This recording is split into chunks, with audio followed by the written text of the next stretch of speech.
Welcome to the Shut Up and Ride podcast, sponsored by the brilliant, wonderful Charles Owen. Can't say enough wonderful things about them.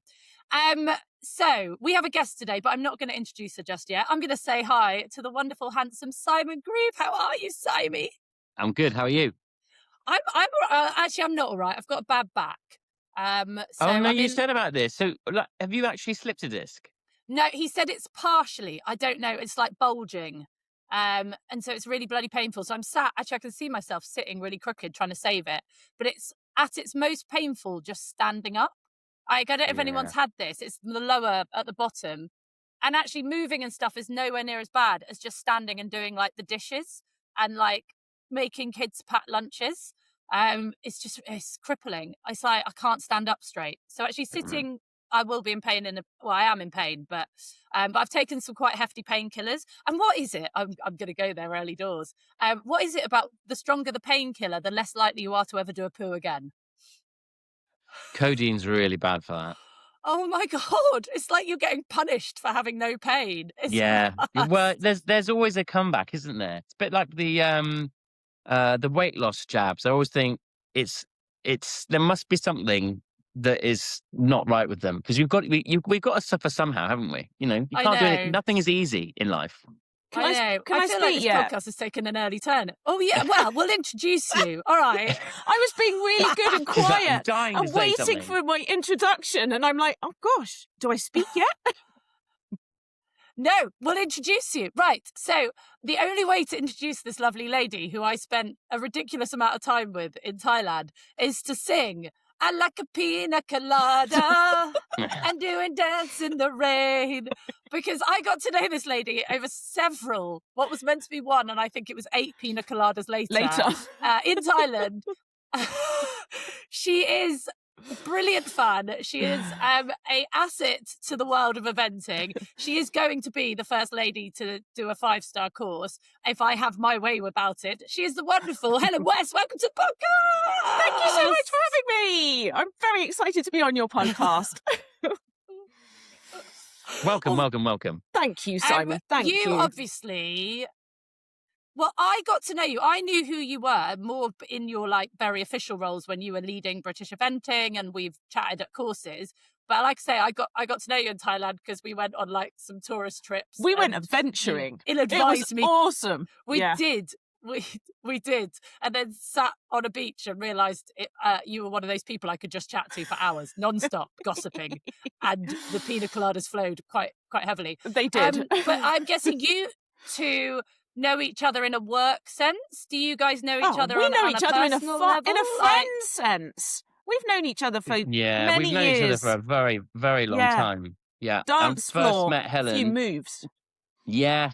I first met Helen a hunt. I think it was a hunt ball, a ball of some description in Devon, and she was having man problems at the time. And, not a lot changes. And we just danced a lot about. And then she got over that, and now she's married, and I also always remember watching her before that. I knew who she was, and like she's very successful as a young rider, and and it's been great watching her doing her thing, and all her riding stuff, and seeing her as CEO of British Eventing. I was very proud of her when she got nominated for that, or she got selected for that, and got the job. She's had a very exciting career with the course designing as well, and very proud of her. Oh, that actually makes me feel a bit emotional. Now tell us what you think of Simon. You have done some amazing things. There's no doubt about it. It's really weird when you feel like somebody else. When somebody actually says that, you sort of sit here and listen and think, really? God, is that me? It's like, oh yeah, I suppose I have done that. But it doesn't ever feel it to you at the time, does it? It's one of those wonderful things in life, I think. It's that imposter syndrome type thing. You sort of watch everyone else and think they're doing amazingly, and you never think that about yourself. Absolutely. So. It's definitely a human thing, isn't it?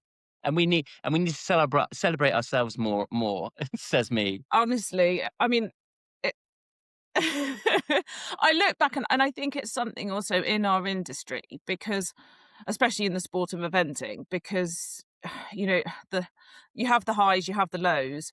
Realistically, unfortunately, there seem to be more lows than there are highs in terms of your sort of trajectory eventing and, you know, results wise, and it's very easy to sort of, you know, I think I certainly used to get disheartened if things didn't go quite to plan.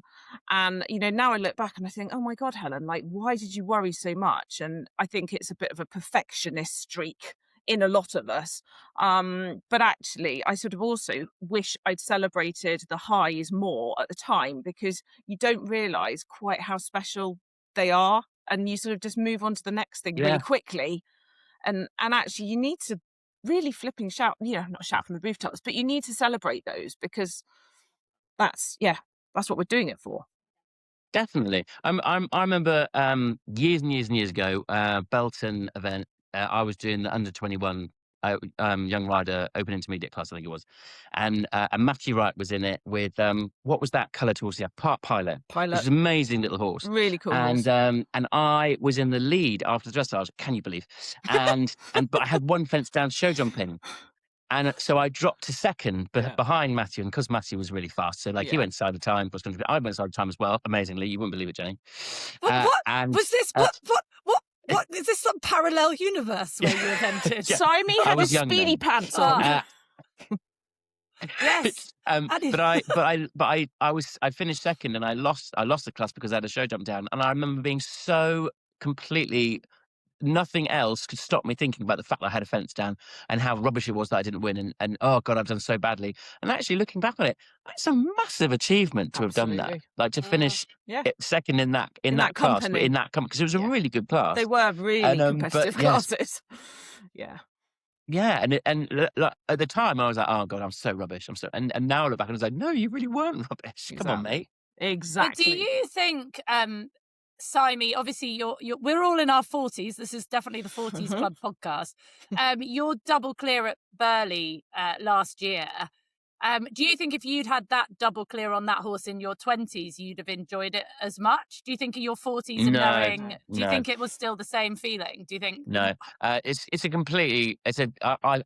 completely different thing, as in I now know how well, because actually I qualified that horse. I qualified it 5-star, but it never got there because she went lame, and she ended up having babies and that kind of, so I never actually got there. But I remember thinking, I've made it. This is easy. I'll go and do a 5-star. I'll do Burley with her, and then I've made it. You know, I'm going to be competing at this level forever and ever. Amen. And then I think it took me another 12 years after that horse went wrong to then get to 4-star again. And and that was, you know, I was only 30 then. So and now I know how incredibly hard it is to get a horse to that level, find one to produce it to that level, Keep it and for sound. everything for it to be good enough for a start, for it to be sound, for it to have the right attitude, all that kind of stuff. And I know how hard it is. So Burley for me was like, all the stars have aligned. This never happens, and I know how incredibly lucky I am that this has happened. So bring it on, amazing. And that's why I was so stupid and over the top, and well, not over the top, but just I didn't shut up about it for ages because Rightly brilliant. so. But I'm saying Rightly now, so. if I want to be 100, I'm like, yes, brilliant. Get that toothpick and that bucket and wear it Baseball with Absolutely. pride. But it's like, and obviously we all know Lucinda Green very well, but she said to me on more than one occasion, I don't know if she said this to you guys, that she almost regrets winning badminton at 19 because she had no fucking clue, what an achievement that was, or how to appreciate it, or almost a little bit of luck. Do you know what I mean? All of these things and that Absolutely. successes and how hard it would be. Obviously, she won it 6 times. The woman's a legend, but it's a very odd mindset to hear that, isn't it? That she almost regretted it doing it that young because she says even she went for training and people were like, what, you won badminton, you're shit. And she obviously isn't, but do you know what I mean? It's a very interesting sport, isn't it? Very. Because our careers go on so late as well, whereas most people are reaching their peak in their 20s. Did you find that, Helen? Because you were really Yeah. successful as a young rider. You Yeah. did really well, didn't you? And Like, I did massively you found find that that. then there was a little bit of a lull Dropped off a afterwards, cliff. and you didn't Yeah, appreciate it? absolutely. So, I mean, looking back again, and I didn't realize it at the time. I think I did 2 junior teams, I did 2 young rider teams, 1 gold at the Young Rider Europeans.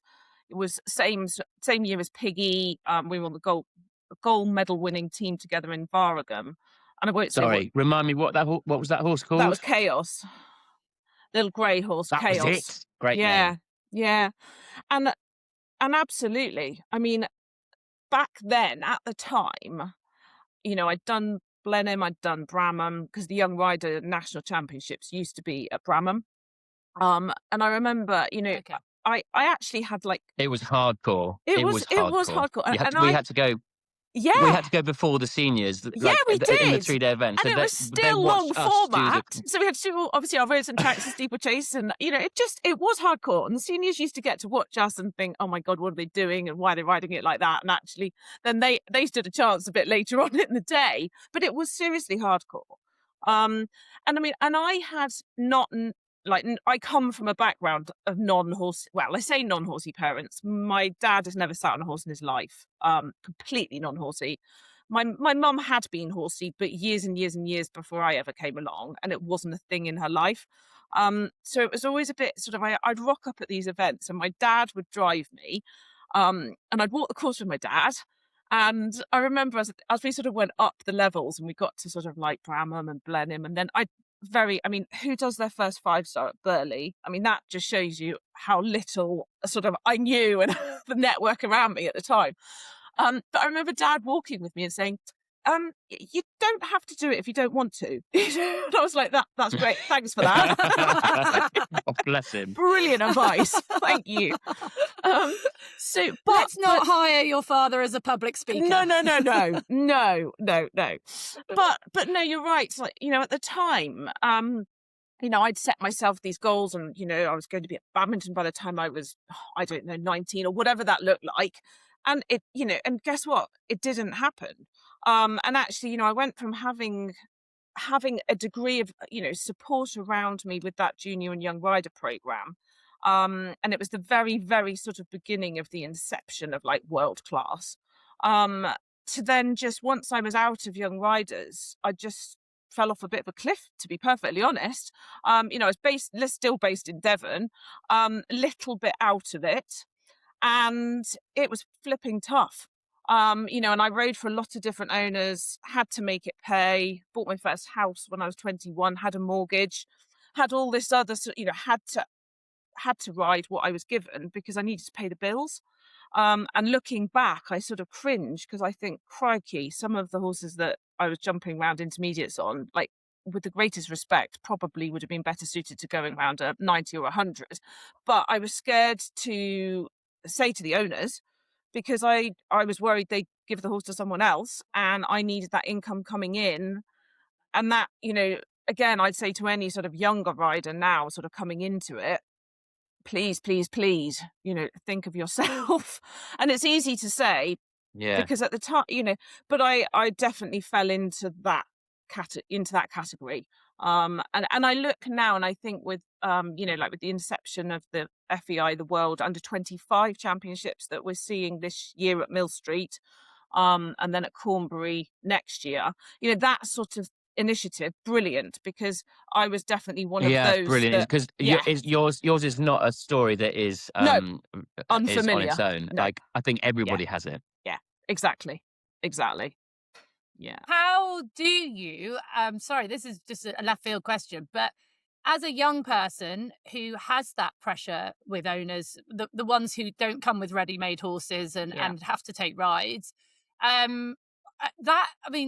you can't say no to some owners if you want to keep them, can you? You have to, like, how I don't even know if there's a way round that, if the owner thinks it can do more and you don't, and you like obviously you do have to keep safety in mind, but that's one of the problems, isn't it? There's no support Massively. network for a rider who No. wants to go, I can't afford to lose this horse, but that, like, it almost needs like a funding, doesn't it, to go, shit, if you're going to be short this month because you've got to drop an owner because you don't feel safe, like, for some riders there is no safety net, and that's quite sad, I think. It's quite scary, and I think I think there's a massive education piece there, maybe, to be done also with the owners, and trying to, I don't know, have some sort of network whereby the right people perhaps have a little word in their ear to just try and educate them. Yeah, I think that I was going to say, I think with the like mentorship is, Yes, or mentoring is really important. Like, it's not just about having a good coach. It doesn't have to be a coach either. You need somebody that is experienced, that knows what they're doing, that can mentor you, can go along with you. And, people are quite happy to mentor people without being paid too much absolutely.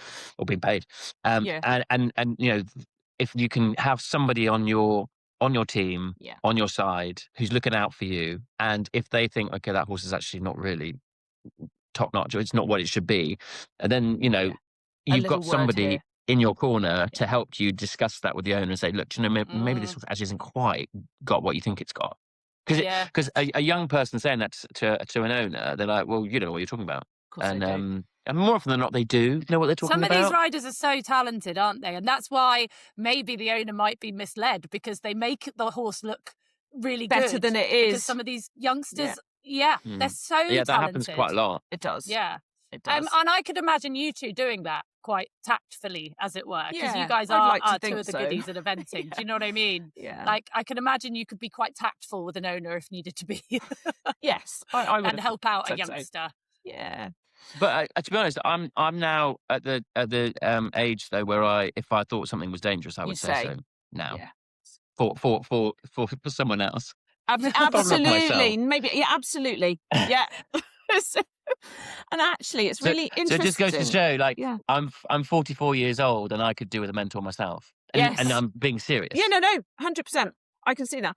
And actually, talking about the mentor kind of role, it makes me realise. So now with my sort of obviously transitioned into various other different sort of roles within the industry, but one of them being as a cross country course designer, I have actually been incredibly fortunate to have Captain Mark Phillips really, I feel, sort of mentor me and sort of, actually look out for Mm, me and give me opportunities and, give me the opportunity. Initially, it was when he was designing Burley to go and walk and learn.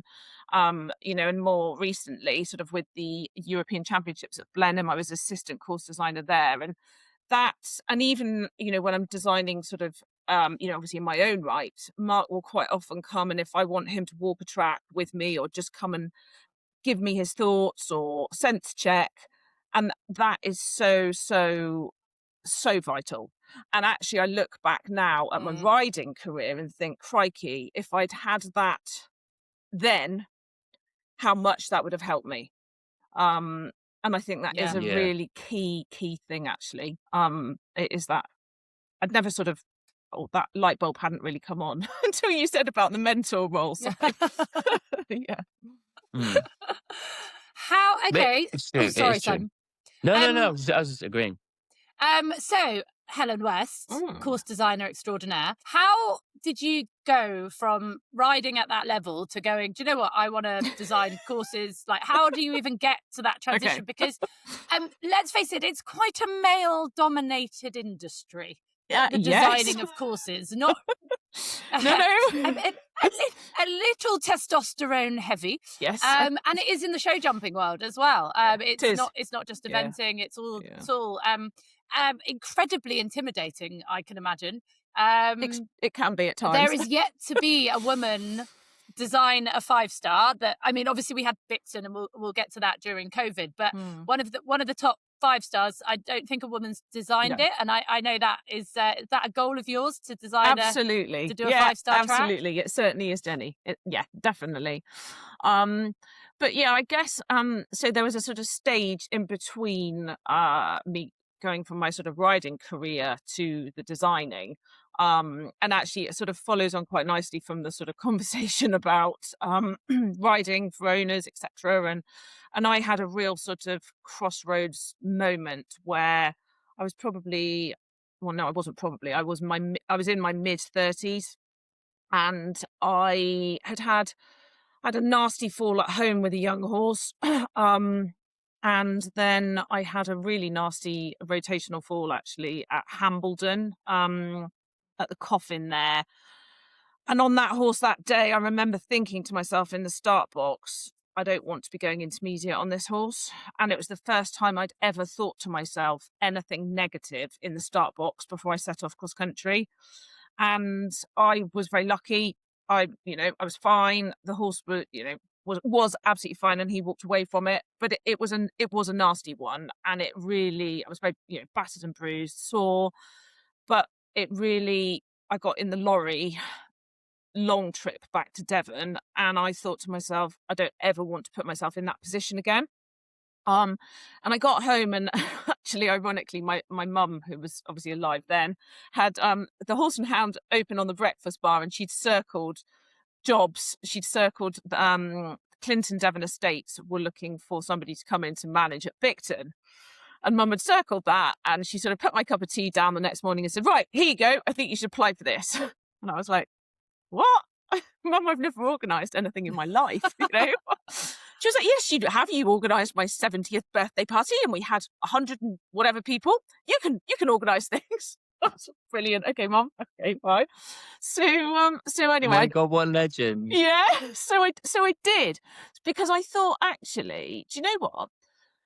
It's local. I've known Bicton all my life. I could potentially do something like that and then still have a handful of horses that I could still be riding. Not a massive string, but I could have maybe 3 or 4 horses, and let's see what that would look like in that world. So I did apply for it, and actually, really, you'll laugh. I rocked up for the interview, and I'd never really been for an interview, to be honest, because guess what? I'd ridden horses all my life. Yeah. So I rock up at this very, very posh estate office and sort of, buzz on the door. Oh, hello, here for the interview. And I get ushered into this side room.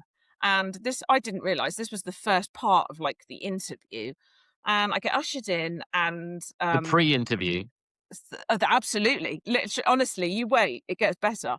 So I was told to sit down, and I was given a letter of complaint that had been received, and I had 10 minutes to come up with a response to this letter of complaint.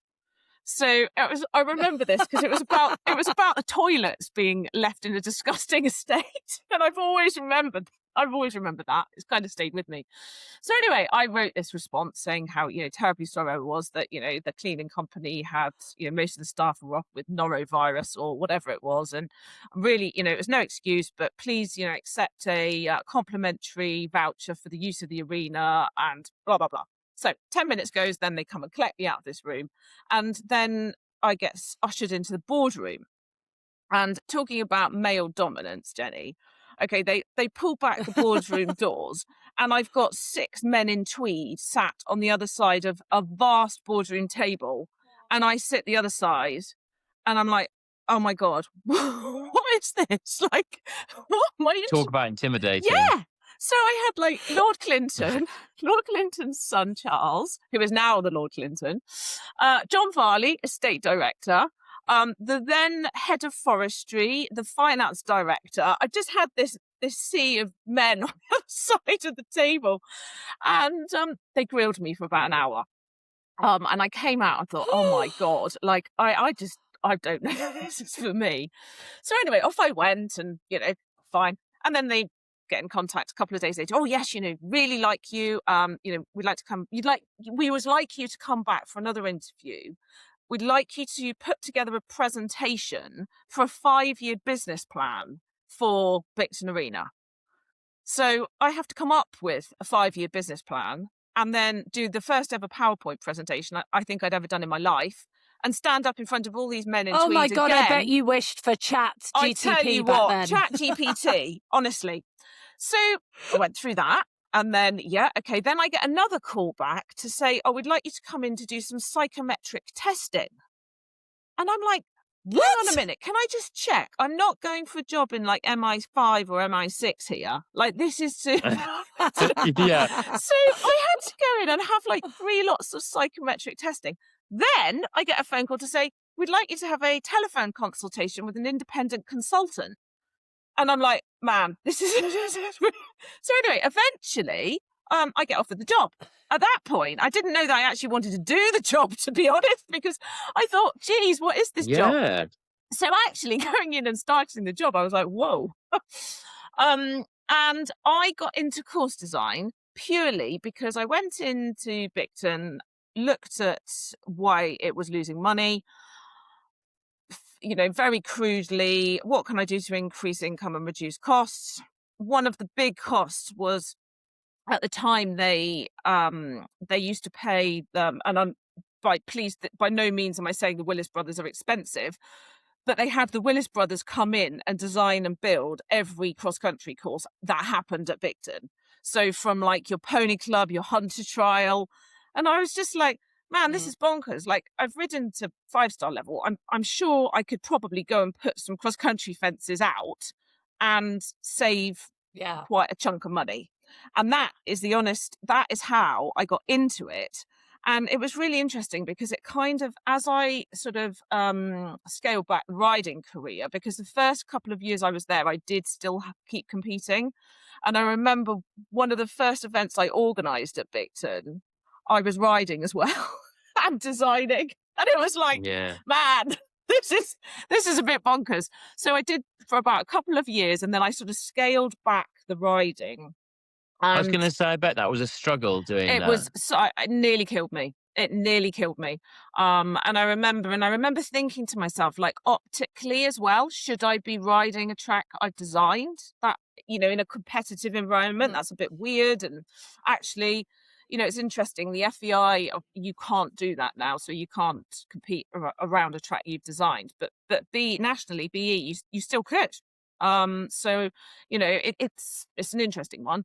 So as I kind of scaled back on the riding, I kind of was doing more of the designing, and I got the buzz I had from riding cross country from designing. And I remember the first international I did, because I sort of went down my BE accreditation, and then the first FEI event, after I'd done sort of the first FEI seminar I went to, my first sort of international, I got that sort of real like butterfly-y, sicky kind of, but that adrenaline. And I got really hooked on it. I absolutely and I am a little bit of I am a perfectionist by nature, but just so want to get it right and understand. And I think because I've been competing up until pretty recently, still had a sort of feel for the flow and how it would feel when you're on board and what that would actually feel like to ride through. But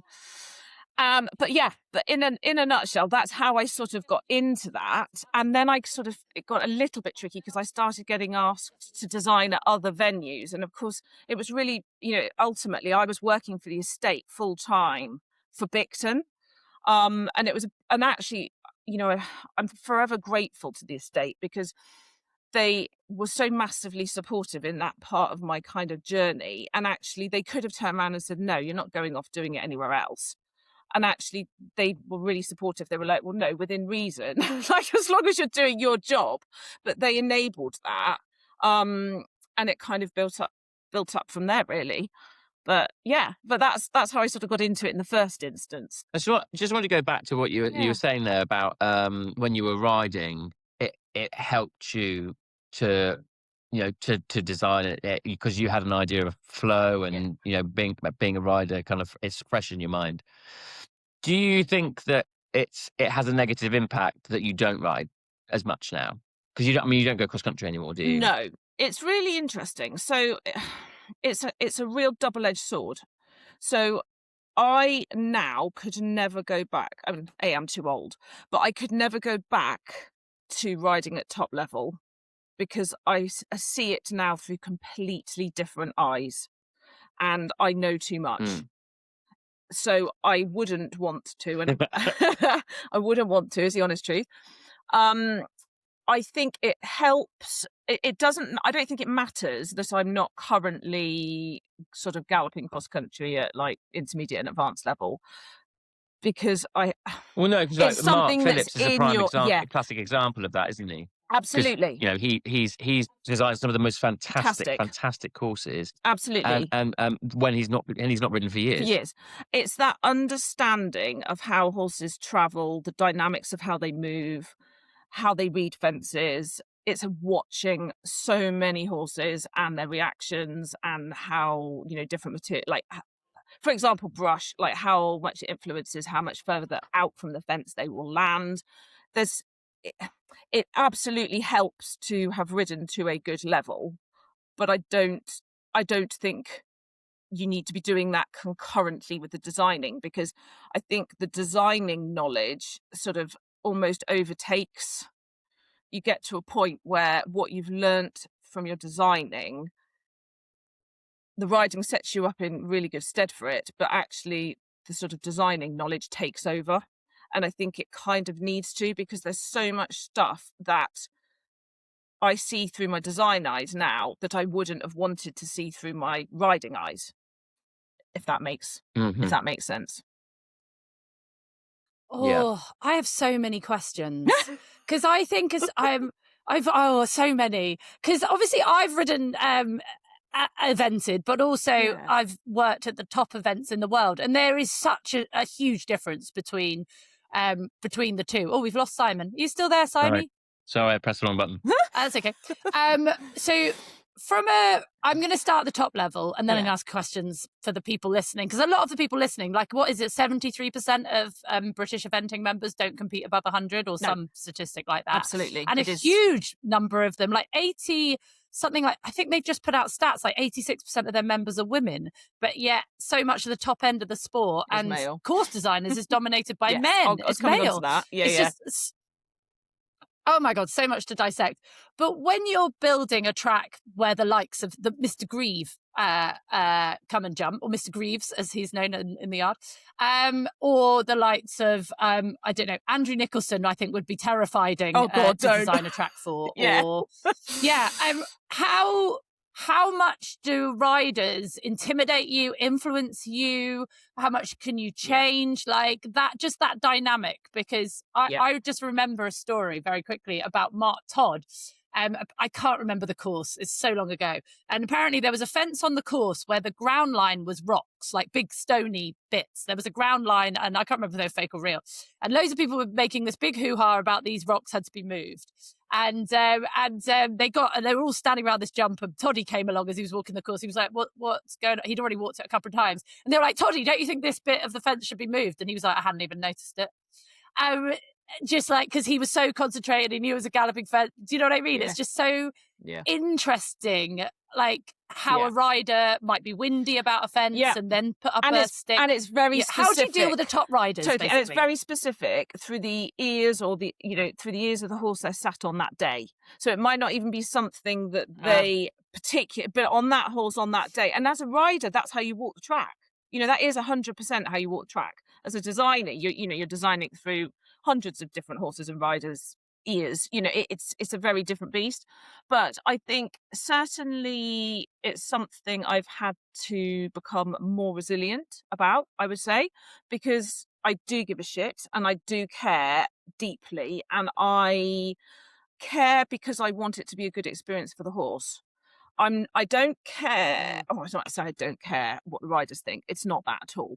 But riders will always have their opinion and see it through their horse on that day. I always want to be fair to the horse, and I want them to be able to read the question and to produce good pictures, and for the horse to come away a better horse. So, make no bones. Initially, like criticism, I'm quite sensitive by nature, so I take criticism very personally. And I would say pretty early on, I had to learn that I needed to have thicker skin.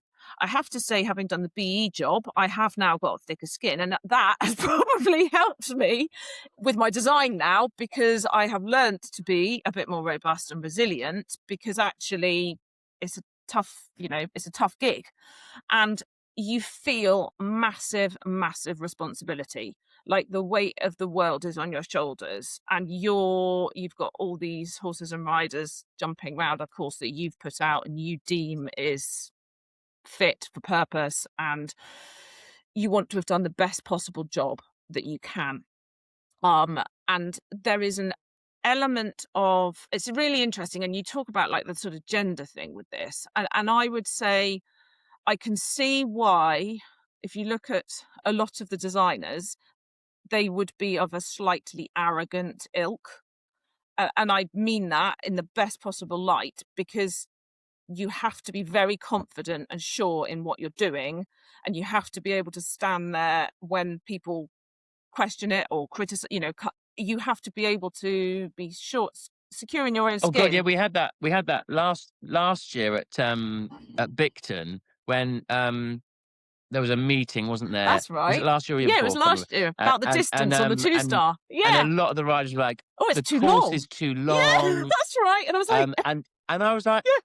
Oh my and I was like God. thinking, hang on a minute, guys. Yeah. Like it's all within the Yeah, rules. the So like, parameters are and you were that. very good. Yeah. Yeah. And You you stood have there to be and battered it back. And, and you have to be, confident to know that what you've done is right. And that's yeah. that's the thing. And it's really interesting because I do feel when I'm in that role and I'm wearing that hat, I am confident in what I have done and what I am then saying. When I was at BE, for example, doing the role I was doing there, and at a very, very difficult time after post-COVID, organisations in, sadly, no money, IT projects has absolutely obliterated reserves, etc., etc. I had to make some really tough calls and do some really unpleasant, things that I didn't really want to, but I had to for the organisation to survive. But at times I felt like it kind of jeopardized my integrity and what I really believe. Whereas when I'm standing there with my design hat on, I am totally in that zone, and I would not put something out that I was not happy with. If I thought about it more than 3 times, I would go back and revisit it and be like, right, hang on a minute, I'm not happy with this, change it. So it's really interesting that it's that sort of confidence that, when you truly believe that you've done the best you possibly can, yeah. So, but going back to the whole, you're right. So many of the designers are men. I think that historically, if you look from where eventing's come from, military, you've got that army influence. I think if you look at how it all began and the type of person that got involved with putting on a 3-day event, it was very much that military. So I think it is historically quite male dominated. And another thing I always sort of find quite fascinating, like when I was competing, I never, ever, ever felt like it was a disadvantage in any shape or form to be a woman. Men and women compete on completely equal terms. Like and actually it was one of the wonderful things about the sport. But interestingly, when you go into it on the other side, like as an official, it's so male dominated. It's like, wow, where did that come from? And I think, why is that? yeah, Why is that? Honestly, I think there is an element of it that it is. Honestly, it is a really tough gig, and you have to be a bit arrogant or believe very strongly that you've done that. What you've done is totally. Jenny is incredibly strong-willed, and she's not male. What makes you say that? Oh, I cry all the time, Simon. Have Be you not more met Jenny. me? Yeah, be more me. Fuck you, Be everyone. more Jenny. Exactly. So I've got the stats here that British Eventing have just released. Yeah. 93% of their youth programme members are female. Yeah. 67% of the board are now women. So that's got to be a change over the last few years. But 78% of British Eventing members are female. Yeah. But it doesn't say what the top level percentage is male to female. Yeah. Which I'd be quite interested to how many women, because I do think as well, however much I would love it not to, when you hit our age, hormones make your confidence go to shit. But also having kids, unless you're Janelle Price or Izzy Taylor or these like Piggy or these like Wonder Women, it really does give your confidence a bit of a knocking, and that kind of preservation of going, shit, I need to not die to keep these humans alive. Whereas I don't think men get that switch. But the course designing thing feels like a really natural progression for women Yes. because we're empathetic as well. You can design a course that can be, because we're tough as well as empathetic, and you could design a course with that without the arrogance in mind. Do you know what I mean? Yes. And you could, And I think that's women something that we are bring really to the good course table. designers. I Yeah. think you're an amazing course designer. Bless Yeah. you. And I think women could add a lot to it. Do I you just know- think, Yeah, do you know it'd be good to encourage. one of the first FEI sort of seminars I went to in Switzerland, I rocked up at FEI headquarters, and you queued up sort of to get your like lanyard and your little pack from the girls behind the table that were handing them out. You know, I queued up in the course design line and said, "Oh, hi, you know, come to collect my lanyard." And she looked at me and she said, "Oh," she said, "you're in the wrong queue. The grand jury's over there." And I was like, actually, I'm not grand jury. I'm not dressage judge. I'm a cross country course designer. And you could see literally like the colour drain from her. And she was like, "Oh my God, I can't believe I said that. I just assumed." And I was like, "Yeah, because I'm a woman, that I'm a dressage judge." And that is why that wasn't that long ago, relatively speaking. It's interesting. But do you know, it makes me all the more determined to actually, I think you're right, Jenny. I think there's sort of there's things that I could bring to the table as a woman, which I think are good and strong and positive for the future of cross country course design. And actually, do you know what?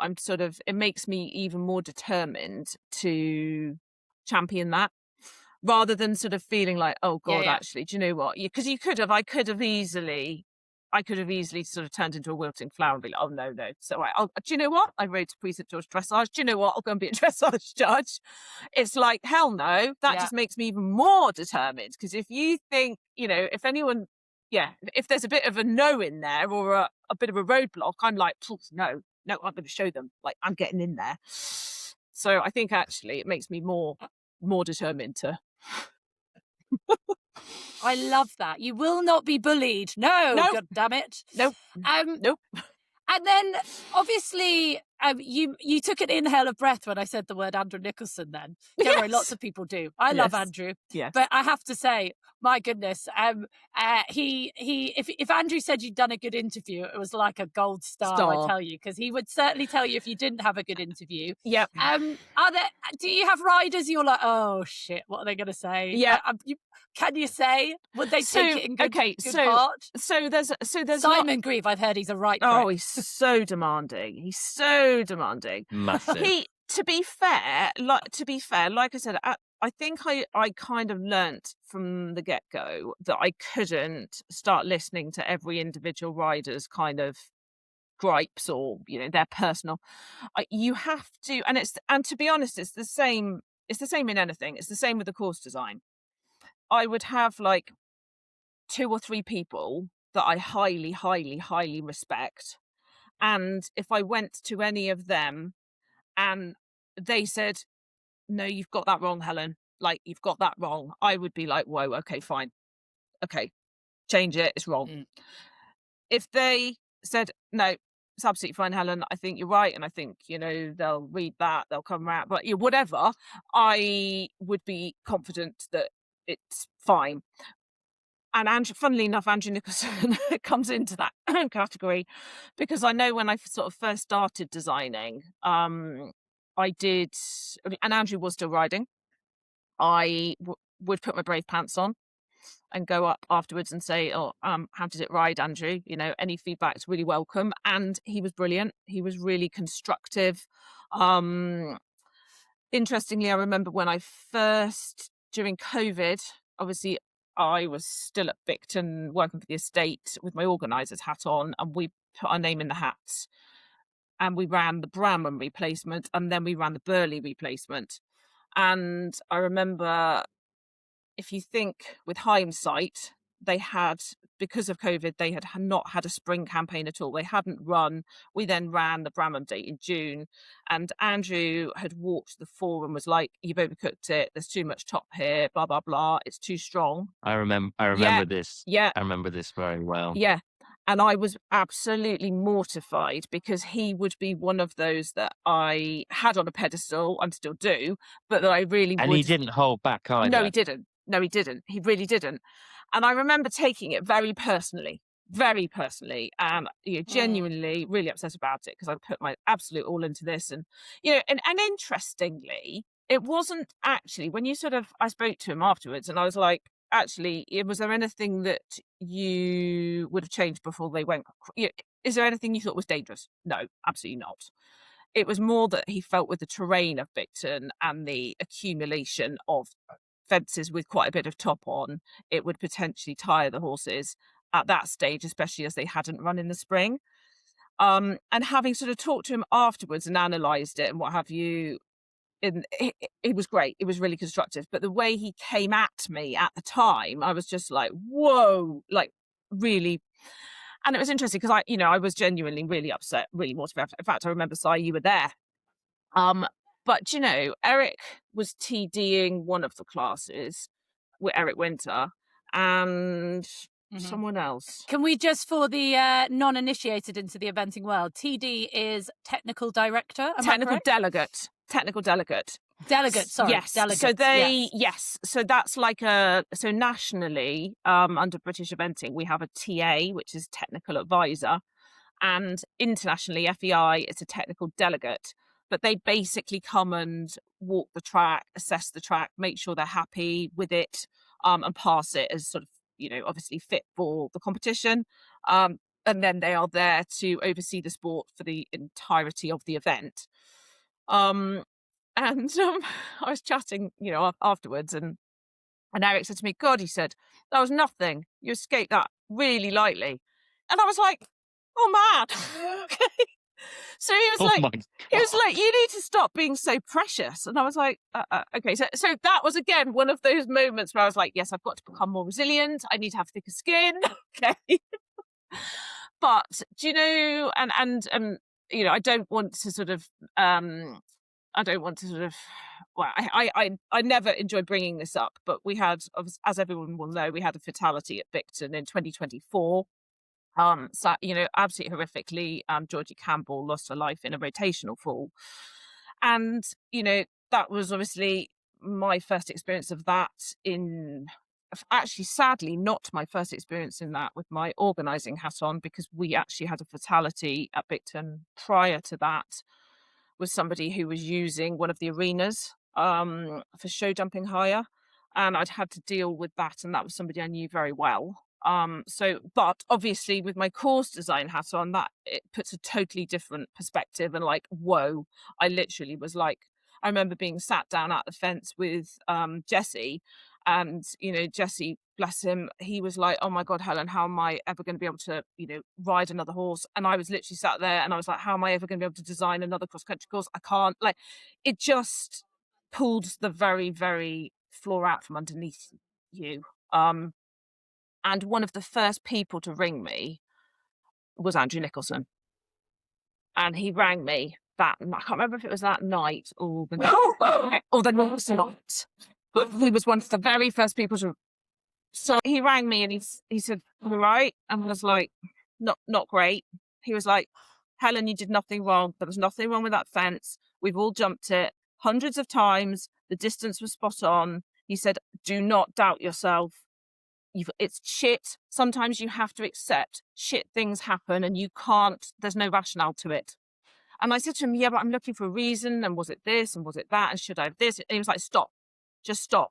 He said, "If there was anything wrong with it," he said, "I would tell you." He said, there wasn't. He said, "It's a sick accident." He said, "And I don't know how you square that off in your head." He said, "But you have to." He said, "Because you have to move on. We want you to be designing and we're all behind you." And I was like, wow. And that probably, like, so many people contacted me and so many of the design fraternity did. But the Andrew call, and funnily enough, actually, Oliver rang me. And he was like, Helen, I rode it. It was spot on. Please don't doubt yourself. You know, we love your tracks. Please don't dumb them down. Don't this, don't that. And I was like, okay. And yeah, so going back to those sort of people, those handful of people that really, really mean something to you in terms of what the input they're giving, that would be an example of that. And obviously going because you've touched on it with the Georgie Campbell incident and Jesse, her husband. I mean that was national press. I mean, it was in the Daily Mail. It was everywhere. And I've had a few quite well-known people who like to gossip come to me and go, "Oh well, there was something wrong with that fence. There was this, there was that." Because aren't people horrible sometimes? They People just want to bait for never something. cease to amaze me, Jenny. Sadly, I'm afraid. Yeah. So I didn't know you that well, No. and I just said Yeah. to you over a pina Yeah, colada, that's and I said, right. Helen, Yeah. can I be brutally Blunt. honest? Because Yeah. I don't Yeah, say yeah. things behind people's Yeah. back. I've been told this. Was there something wrong with the fence? And I Yeah. was quite like, I was Yeah, a bit brutal totally. about Yeah. it. I was like, because this Absolutely. is what I'm being told, and Yeah. I think you should know. Yeah. But even now, people are saying that. So let's put it So to to bed set here the and now. record that straight, yeah, no, you absolutely. and Jesse even said, yeah. So absolutely. No, absolutely not. That fence had been jumped. We worked it out. Sort of, I had pulled the stats on it. I think it was something like 263 times. I jumped that particular fence. I jumped at 3-star level, so the level before. I even had jumped a very similar fence there at 2-star level. So in terms of the and I mean that exact fence, because it had been there for probably 3 seasons, might even have been 4. And you know, we always think, you know, nice big chunky log, horses read those so well. And generally speaking, they do. But the one thing that it has taught, or you know, taught me, is that sometimes the consequences from something that statistically would happen so infrequently, so actually really kind of quite safe in terms of profile of offence, but actually the repercussions can be more serious than something that actually is much, much harder. Sometimes I think when something really scares riders, they ride it amazingly well. This actually wasn't. It was really Yeah, quite that's true. innocuous. You know, and it's like, how do you ever get your head around it? I mean, one thing I 100% look at and I think, well, hey, you know, if it had been frangible, at the time, it could not have been frangible. So the whether you can make a fence frangible depends on the weight of it. It's all down to the weight of the log, which is why, relatively speaking, most of the time your frangible, your mimmed fences are much lighter material. They're more like sort of 8-inch, 10-inch poles. They're more like your show jumping type poles, because it's all to do with the weight of the rail of the pole to be able to be light enough to make it frangible. So when you use what I call, And again, yeah, can we just explain what frangible is? Because we do have Of a lot course. of people listening to this who aren't eventers. Of course, Yeah. of course. So frangible means that the fence is deformable and it collapses. So obviously cross-country Yeah. fences are sort of historically solid and they are fixed. Frangible technology means that the fence releases.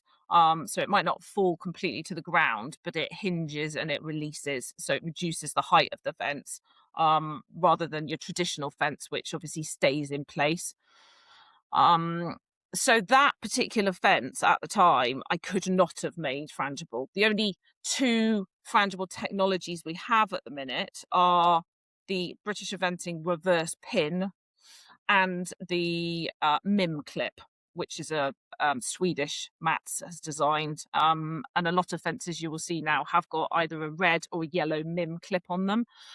But like I say, you couldn't have made that log frangible with either of those devices because of the weight of the log. It was a very, very long, big, heavy suspended log.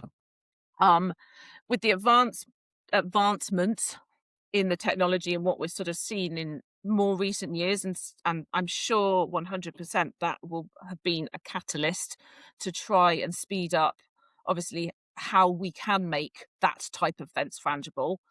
Now we have the ability to be able to hollow core out. So a big log like that, you could basically split in Oh, 4 wow. and That's cool. and take the Mm. middle section out completely and fill it with foam. Put the log back together to take the weight out of it. So you could potentially Oh, now wow. fit that on, and that's something that, you know, we are beginning to see a little bit more of. I'm pretty sure, don't quote me, but Eric had one at badminton, might have been last year. I think, but that is something, and like I know, sort of certainly Stuart Buntine is now heading up the FEI Risk Management Committee, and he's been doing some very sort of funky stuff with different types of the frangible fences have been up until now quite limited in where and what you can use them for. And I think they're really sort of pushing the kind of parameters now on trying to make more interesting fences frangible.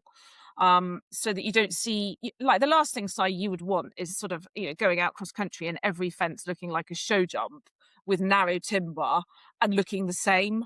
You know, Yeah. one of the things we love about cross country is the variety and, you know, the sort of bigger timber and different materials and different textures. So it looks like it's proper cross country. And hopefully moving forward, you know, we're beginning to learn more as to how we can achieve that authentic look, but with the modern technology. But it's not an exact Yeah. science, you Because know. Stuart did, was it Thorsby last year? I think virtually every single fence was a frangible fence on the Yes. Thorsby track. Was that Yes, right? that's right. Yes, it was. And it was a great track. Yeah. Yeah, It was no, they absolutely. did a great job. Yeah. And And it looked like a proper cross country course. It yeah. was, you And know, I you weren't going around show show jumps jumps. around No, around the park. exactly. And I think, Jenny, when we were over in Thailand for the Asian Championships, I can't remember. It was either 15 or 18 of the efforts were frangible. It was a very high Yeah. proportion. So I mean, it Yeah. is, you know, that. But this is a both of you though, just very quickly. Like, would a whole course being frangible and does that encourage dangerous riding? No, No, you I don't don't think think it it does. does? No? I don't think it does. I don't think, putting my riding hat back on, I don't think I would ever look at a fence and think, oh, it's frangible, it doesn't matter, I can gallop at it. I just Okay. don't. Yeah. I don't think. I have No. never thought that in all In my all your years of life. eventing. 'Cause I've heard that never seen a argument, frangible yeah. fence and been like, oh, that's all right because that'll fall down. Yeah, no. Because Never. I have heard that argument from a few of the top riders. I won't name any names. No. Some of the more training ones, and they've gone, no, well, don't make it all frangible. Everyone will just ride at it too fast. But I don't think I've ever ridden at a show jump fast because I know it comes down. So Well, and that I don't think I'd ride it across that country would be fence fast. slightly. That would be the kind of counter to that argument. You know, I remember Sam Watson presenting at one of the FEI seminars a few years ago, and I'm sure it was Sam, because he was obviously there with his Equa Ratings hat on, and he said, you know, if you built like the first part of a coffin as a show jump, hell, you know, people are going to slow, like, you know, a show jump will come down, like, you're going to put them in a different shape canter to come into that to try and leave the pole up than you are if you're galloping to a solid log. You know, you just are. Yeah. And you know, and again, you know, I've seen there's been incidents where that's the other thing. You can't guarantee the frangible technology. It's like a seatbelt. You know, more often than not, it would save your life. It won't always, and sometimes it can actually make it worse. And there is that argument as well. Mhm. And it is not an exact science. You know, they won't always deploy. And I've seen a horse rotate over a fence that was mimmed. And it never activated because the horse didn't hit it with enough force, but it was a complete rotation and it landed on the rider. So people need to be careful, and you will never remove all the risk from the sport. You won't. You know, you get on a horse, you're taking a risk. 100% from a risk management perspective, we have to mitigate that, and we have to move in the direction where we are trying to make the sport as safe as possible, you know, but don't ever think that you can make it totally safe, because that's not a reality. I believe that, you know, you get on a horse. I hate to say it, that that horrific weekend that we had the Georgie fatality. There was a dressage rider that lost their life somewhere in a Yeah. different country. Yeah, in walk. I mean, come on, like it is just yeah, doesn't bear thinking about, but it's it is the fact. As a rider, Simon, what did that the did Georgie passing do to you and in the top level? Like, did it put any thoughts in your head? Like, how was a top rider doing the most dangerous level? What was it like for you? I don't think we've ever discussed it on here. Um, so I did know Georgie, not particularly well, but I did know her, and it's happened a few times now where there are people that I know that have lost their lives on a cross country course, and it it it's not easy. It's not No. easy at all. Um, and and we're all this really close knit community. Everybody Yeah. knows everybody, even if it's just a little bit, and I suppose the great thing about it was that it brought everyone together, and everyone was supporting each other. And it's like, and I run Helen as well, You did. but it sounds like lots of people did, Yeah. and there was lots of support, and that's what's so great about that community. But yeah, of course, it makes you think about things. It makes you Mm. question what you're doing. Yeah. But then it would be the same. Like, I had a really, really bad fall at Hartbury, and actually, you kind of Yes. made me think about it, Helen, when you were in the start box, saying, "I'm not really sure I trust this horse." Yeah. And I had the same thing with that. Yeah. I was like, "I'm not really sure I trust this horse," as I was in the start box, Yeah. and then I had a really Yeah, you horrendous did. fall. I mean, how I didn't kill myself, I don't know.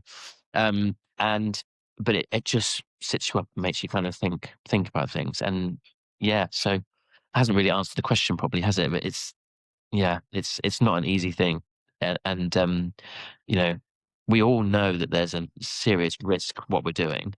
And It's just, are you prepared to yeah. And keep going with that? and on that side, that horrific day, and I sat down at that fence with Jessie and Georgie's mum for something horrific like 5 hours. And we talked about just about Wow. everything. Just about everything. And Jessie Jessie said to me, he said one of his biggest fears was what people would think if he carried on eventing because of the Mm. perception and, oh my God, you've lost your wife in an eventing accident. How can you possibly carry on doing that? But he said, that's all I know, Helen. That's all I love. That's all I want. He said, we all know the risks. When we set off out that start box, that we know the risks. He said, and here we are. Like, I know the risks. And I was like, wow. And I said, Jessie, 100% everybody will be rooting. They want you to be doing this. They want you to do what you love. They want you to do what Georgie knows you should be doing. But it was like, wow, it just, and, and like, And you were absolutely right, because that's exactly what happened. He had so much support, Mm. and still does have yeah, so much support, and he dealt with it unbelievably. He's unbelievably. an incredible guy. He is And absolutely, I mean, I, yeah, you know, I'd like to think that if I was to pass away due to a cross country accident, um, I would hate for anyone to be like, "Oh my God, I'm not going to do it because yeah, because of because that's of that. happened to Simon." I would hate that. No, because I love it. I love eventing. I Yeah, love going cross country. I'm eventing tomorrow. I'm really looking forward to it. It should yeah, be really fun. But there is that risk that potentially something could go wrong. yeah, And I'm prepared for that yeah, risk. And um, you know, yeah. So like I say, I wouldn't want anybody to think, "Oh God, I can't do it because of that's what happened to Simon," or yeah. yeah, I'd hate that. Like, Or that the yeah. sport, So or that the sport shouldn't be here. You know, that would be yeah, absolutely. Oh God, absolutely. It's absolutely. I'd dangerous. hate for the Eventing should be sport to banned. suffer as a Like, result of something happening to me. yeah, Mm, no, yeah. Oh, don't say stuff like that, Simon. I'll worry about you tomorrow now. Oh no, I wouldn't, because I'm going to have a great time, and if something really bad did happen, then I was having a great time doing it, so I won't worry I too will much. get really, really drunk on your behalf and do a Thanks. TikTok Jenny, dance. can we do some pina Thanks very much. coladas? Can we do some more pina coladas, please? Yes. Sign me pina Do you know, coladas. do you Yeah, know what? do that. I rang Andrew. I rang my husband Andrew. So when I was in Thailand, apparently I only rang him 3 times. So he rang me the rest of the time. But apparently the 3 times I rang him, I was like, darling, I've had 7 pina coladas. Apparently all the 3 times I rang him were alcohol related. I was like, I don't know what you're saying. I don't know what. I don't believe that. I don't believe that. It's just, you were the first person I thought of when I was getting a bit merry. There you are. See? Aw, I thought that's it was cute. cute. Thank you. We did drink way too many. We did. It was an excellent day on the beach. Our day off. That was fabulous. So we have been going for an hour, which is just like I'm just enjoying listening to you so much. But let's have a lot of people listening to this will not be of the Simon Grieve 5-star superstar capacity. And what advice? Because this is one of my equestrian pet peeves. Watching people walk a course, no matter what the level, on their mobile phone. It drives me nuts because I'm like, whatever the level, this is dangerous. You should be paying attention. And they're like, blah, blah, blah, blah, blah.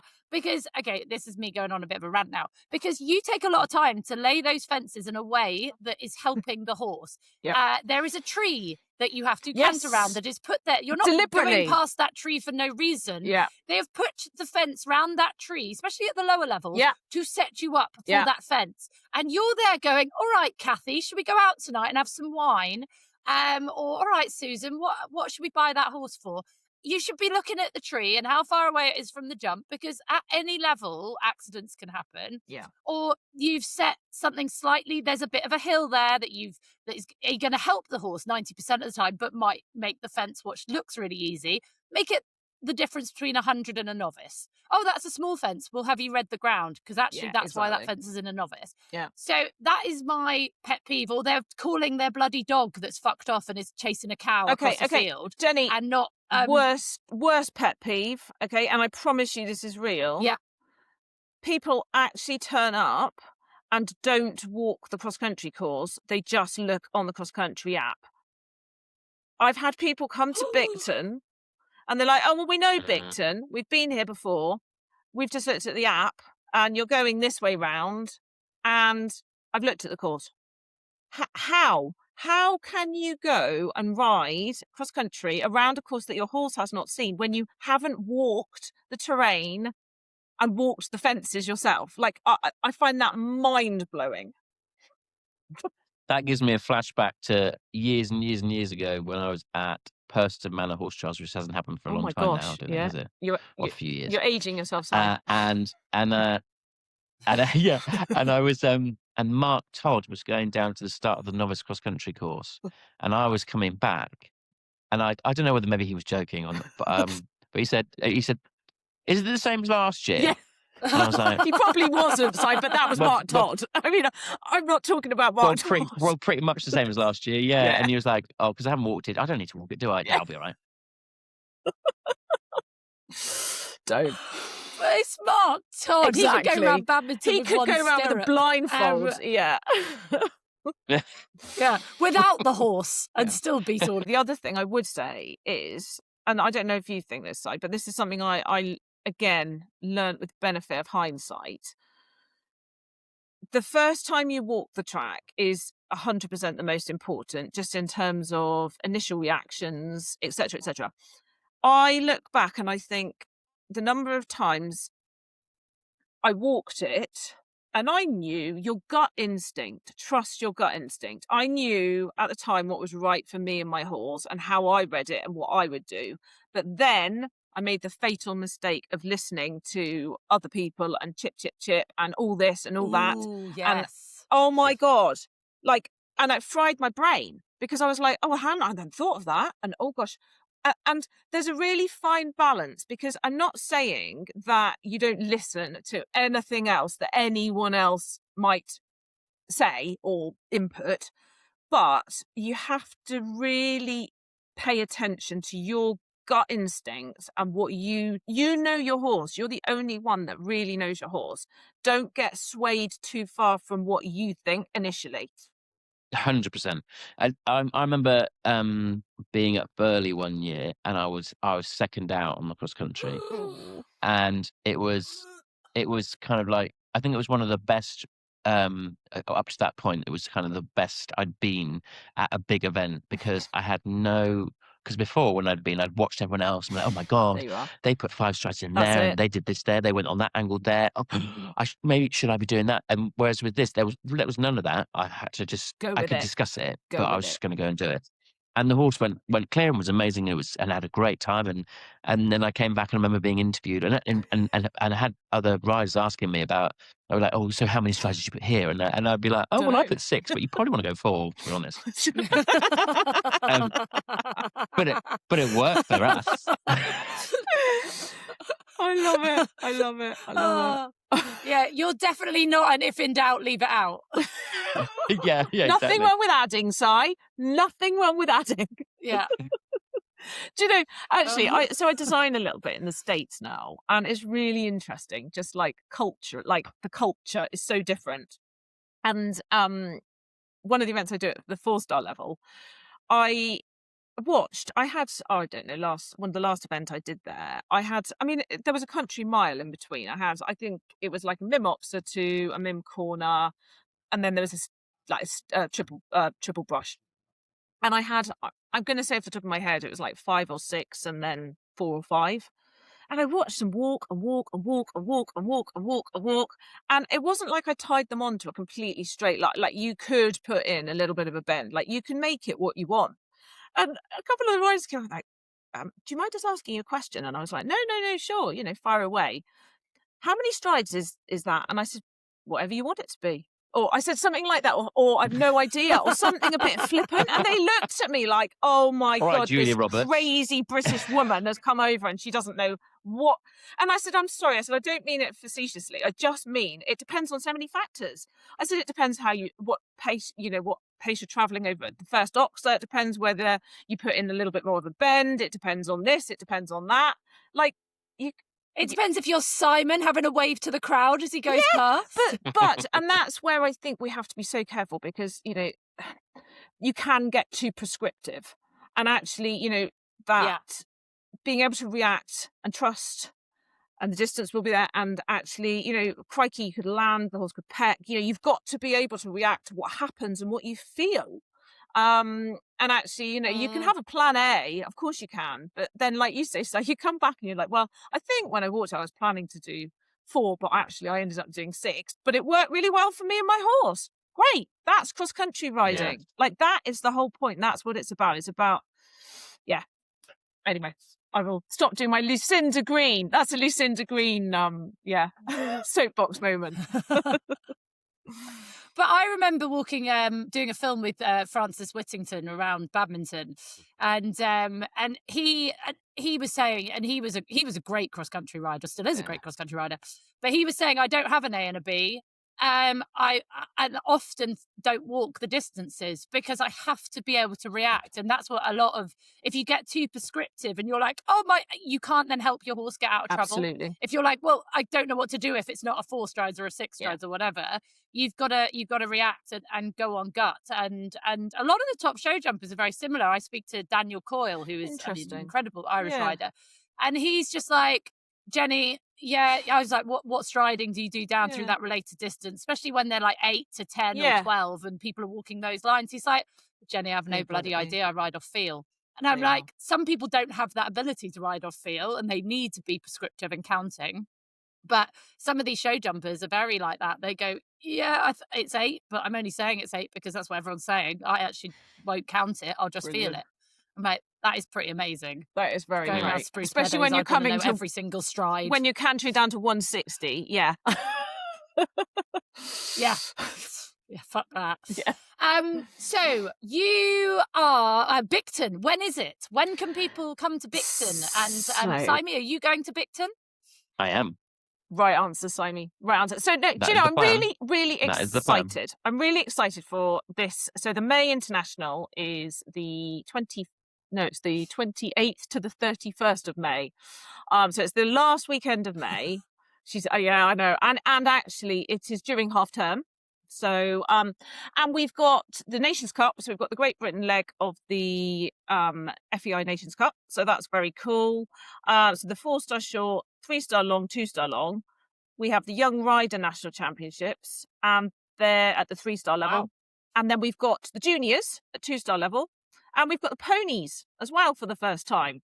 So that'll be a little... God, you've got the whole lot. So I've got- You've got yeah, the so whole set. that'll be really... Yeah, and I've never actually designed a pony track. And it'll be a separate track I because... don't think you're meant to admit that out loud No, I beforehand, haven't. are you? I haven't done a pony track. Genuinely. No. I'm really excited about it. It's a pony... So I'm learning as we go here. Pony P2 star, which is 105. So I was like, okay, right.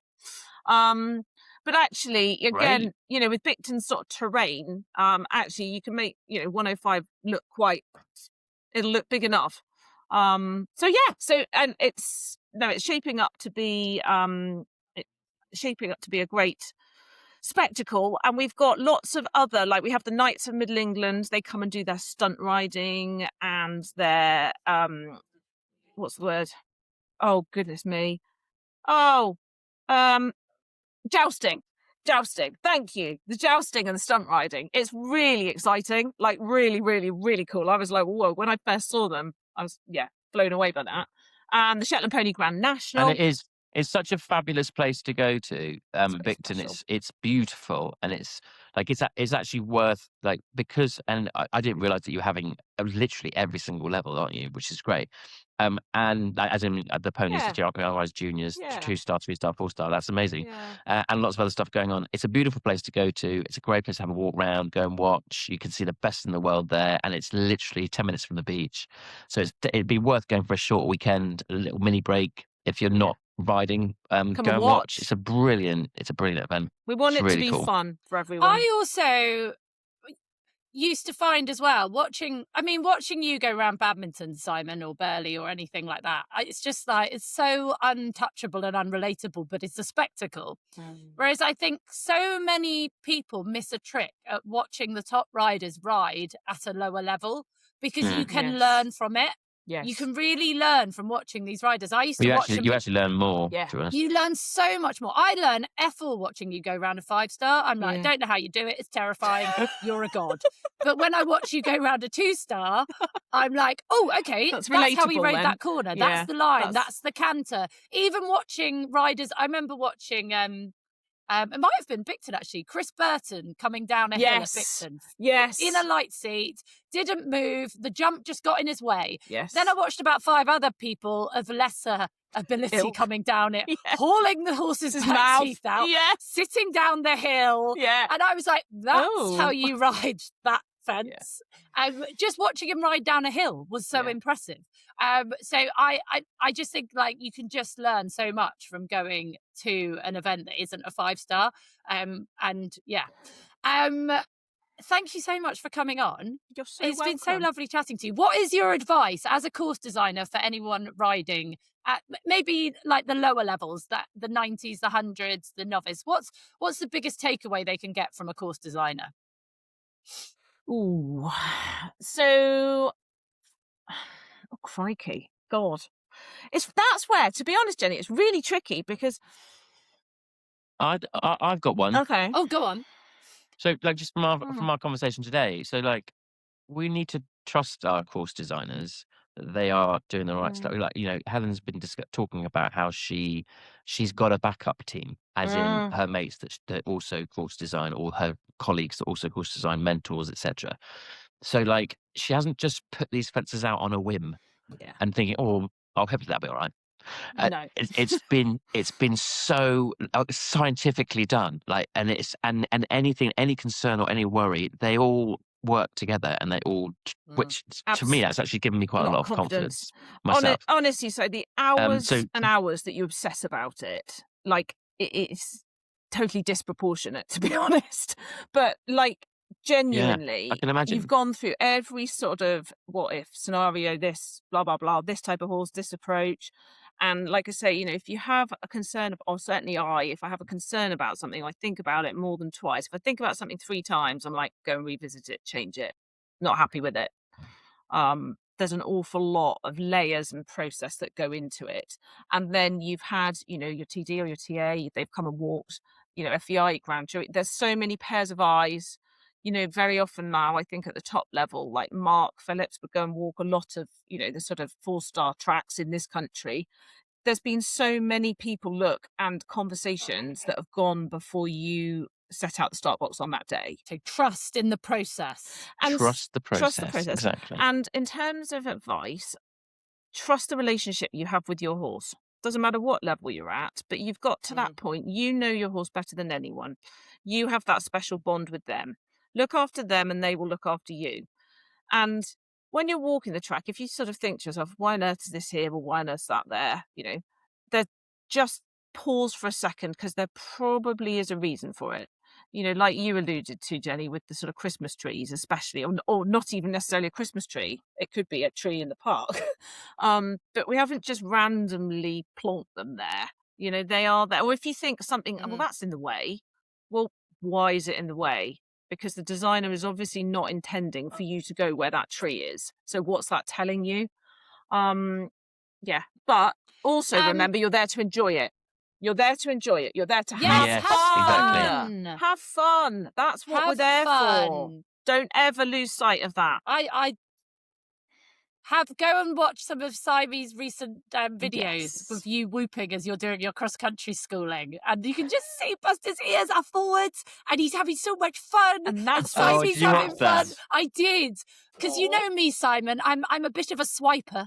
I don't, hey guys, oh no, but I love those videos. That's a bit of me, that is. More of those, please. More Simon whooping and Buster's ears.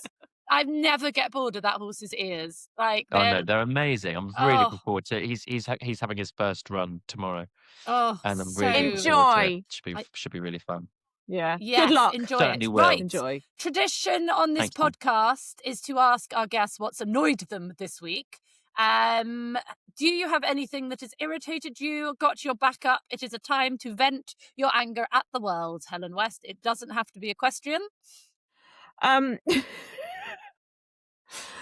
My aging process, Jenny, and the fact that seemingly I Oh, thought I had 20/20 vision. I had my thing through to renew my HGV driving license, which I don't even need because I drive a 3.5 tonner with one horse these days. But I thought it's a useful thing to keep hold of. So I went along, had my medical, went for my eye test, and I couldn't see a flipping thing. And I now have a prescription for glasses. Glasses, Jenny. That has got my goat. I thought my vision was the one thing that worked. Jesus. no. Look at this. I am wearing the glasses. And by the way, hats off to people who have had to wear glasses their entire life. What the fucking hell do you do in the rain? Oh, God, I haven't got to that yet. I haven't worn mine enough. I've got all that to come. I'm a glasses virgin. I mean, come on. Well, there's a whole world ahead of you.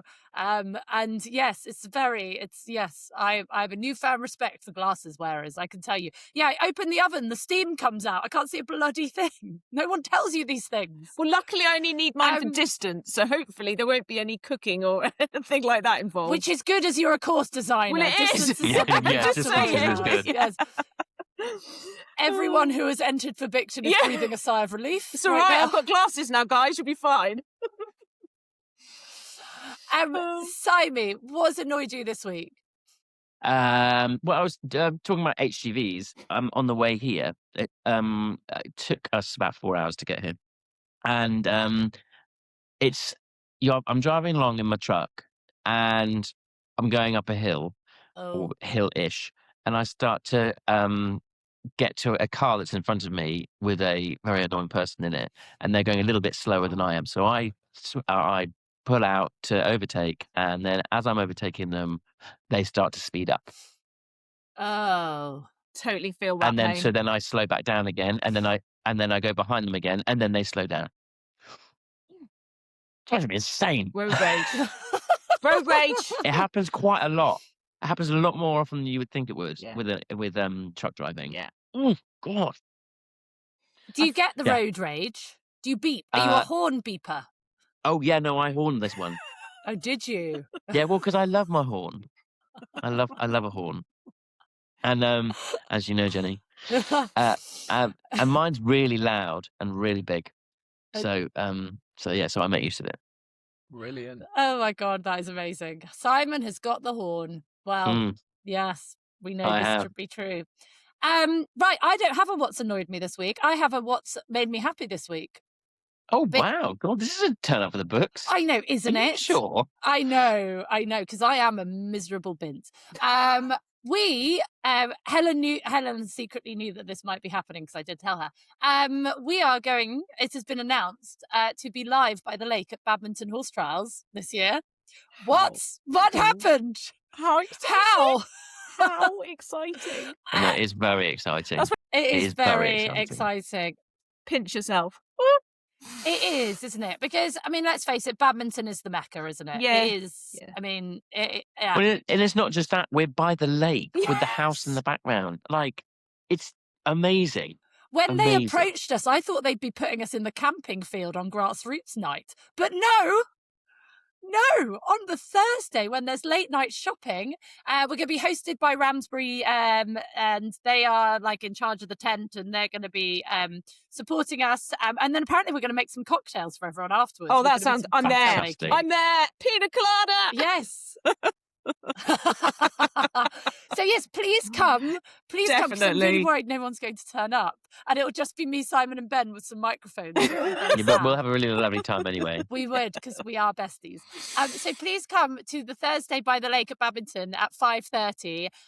Come and drink, and Abby Lyle's agreed to come on. And I think we're going to try and get like Tim Price. I think he'd be a good guest. He'd be very cool.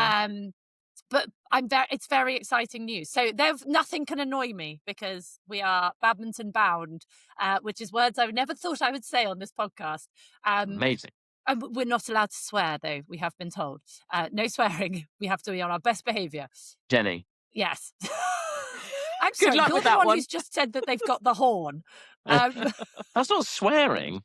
Right. Seriously, though, well done. Helen West. Well done. And just as I said at the you. beginning of this, take a moment to acknowledge that, because that's really big and that's massive testament to what you guys have done and achieved with this. So really well done. Oh, that is very sweet. Thank you. It's amazing. It is amazing. And let's face it, it's the only time I'm going to get invited to badminton. I'm never going to compete there, am I? Unlike Simey. Let's hope he gets there. So. Go Simey. Go Simey with our banners. Yeah. Yes. Go Simey. He's so cool. He can do it. Everyone can drool. I don't know. No. There's a rhyme. No, Jenny. No. Yeah, no, stop. You need some pina coladas before you come up with that. Exactly. Helen, you are an absolute ledge. I'm so glad that I got a new friend when I came away from Thailand, because we had such a lovely time and it was so lovely getting to know you. It was so cool. And you are doing it for the ladies in the world of course design, and I really hope that one day we will be having you on celebrating you being a 5-star that course would designer. Be amazing. Good luck at Bicton. Thank you so I'm not much. going to Bicton. I am. We're gonna have to find a way. We're gonna have to find a way to get you over. Yes. After you at badminton. Well, I am. I feel you're qualified there to come to Bicton. I do, because I'm from Devon originally. Are you? I am a Devonian. I'm a Janner. You're Plymouth. I was born in Plymouth. No. Yes. Oh my God. She's a Janner. That's brilliant. Yes. Oh. I'm a Janner. I am. Fellow West Country gal. Yeah. It is. Simey, good luck tomorrow. How many are you riding? I've got 4. You've got breaking 4. him in. Wow. Yeah. Gradually. So it should be a nice day. Yeah. Yes. Have lots of fun. Yeah, enjoy. Helen, all that is left to do, well, we can't really, which you still ride, so we can say it. All that's left to say is good luck with Bicton and shut up and ride. Woohoo! Thank you. And go drink pina coladas. Absolutely.